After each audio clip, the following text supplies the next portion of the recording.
Hello guys, welcome back to our channel. Today we start our new story. If you like our old story, then don't forget to like and subscribe. Now start our new story. Every night on my walk home from work I listen to true crime podcasts, even though my favorite podcast already released their episode for this week. The app said there was a new one. Excited I hit play. It was a small town, the kind that still has mom and pop shops lined in the street, the kind where everyone knows your name, but little did the residents know that they would soon be robbed by a horrible crime. I stopped at a traffic light. The red glowed in the darkness, glinting off the wet street. A black SUV soused by across from me. Eerie blue refrigerator lights glowed from inside a corner deli, the chairs all up on their tables, feet in the air. The signal turned to walk. That chilly September evening was no different for the young student. She left her shift at the local store and walked back home, except she never made it home. Young student, local store. Damn, this was soon close to home. I was a part-time student at Franklin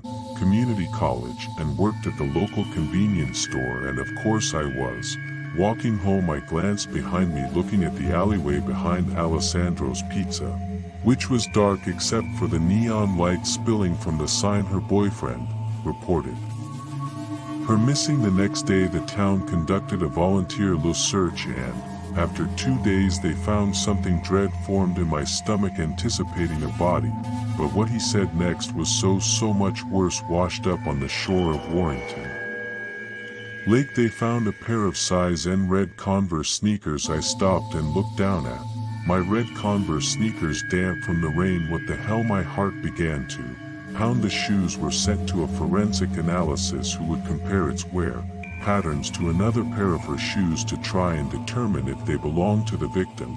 A rumbling sound made me jump. I turned to see a dark SUV turning left at the intersection. Didn't I see that car a few minutes ago? Maybe it's following me. And the car passed me and disappeared into the darkness. Come on Sarah, get a grip. Converse are popular sneakers.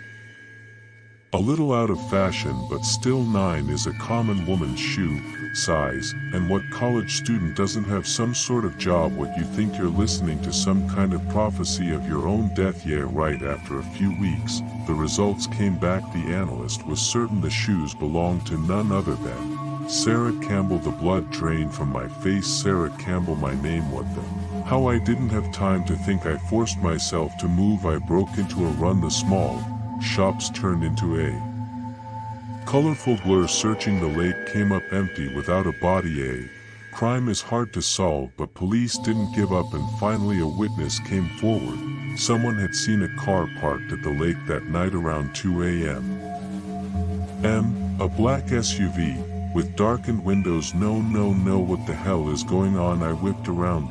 The street was empty. No people, no cars, no witnesses, said the little voice in the back of my mind, the one that's watched way too many crime shows. My eyes scanned the shops, all closed. There were 6 black SUVs matching the witness's description in the Franklin area, but one of them in bar caught Detective Nolan's eye. It belonged to John Kelly, a registered S offender. Vroom. The sound was so soft I almost didn't hear it over the voice of the podcast. I whipped around and there was 2 blaring white headlights behind me coming from a black SUV. I forced my legs to pump faster. The car didn't speed up. It crawled along slowly, taking its time, like the driver knew he could catch me no matter what. I glanced back, trying to make him out behind the darkened windshield, but the headlights were too bright to see anything. Kelly wasn't just a registered ass offender. He'd been convicted of assaulting a woman he worked with who had multiple piercings and short dark hair just like Sarah. The car crawled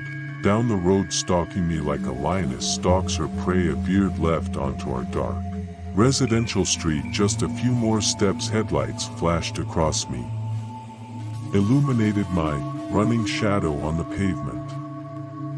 I didn't look back. I just ran as fast as I possibly could. The little brown house with the yellow shutters came into view. I sprinted across the grass, grabbing my keys from my pocket. Click. I threw the door open and slammed It shut behind me, then I turned, the deadbolt collapsed against the door and began crying. I heard the rush of the car passing our house continuing down the road, but I wasn't safe. Gabe wasn't home yet. I was alone in a dark house with someone driving down the street who knew exactly where I lived. Still sobbing, I checked all the locks. Then I called Gabe, who assured me he was 5 minutes away. I made my way down the dark hallway and headed into the bathroom. Then I set my phone on the counter, grabbed a clump of tissues and began to blow my nose. Click, I jumped, whipped around, but it wasn't coming from outside the door. My phone screen lit up. The podcast was still playing. I must have hit it when I put the phone down. It had skipped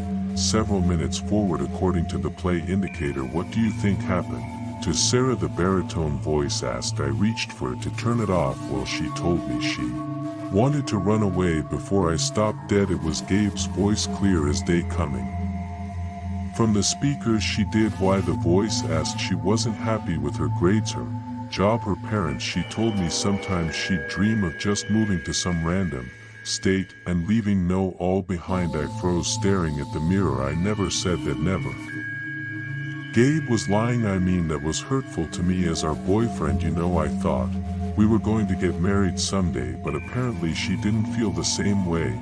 My heart pounded in my ears. So you think she just skipped town and is happily living her life out somewhere else rather than being abducted or murdered? A pause. Yes, that's exactly what I think. That's all for now. Thank you to our listeners. The outro played. I stared at my reflection, everything coming down all at once. My mind trying to race and catch up. What at me? The front door creaked open. Footsteps sounded outside. Sarah, I'm back. I backed away from the door. Sarah, my eyes fell on the window. I ran over to it, turned the lock, push. I popped the screen out and I swung a leg over, pulled myself through the window and ran as fast as I could. That's enough for today, guys. We you tomorrow with new horror story. Until, like and subscribe to our channel.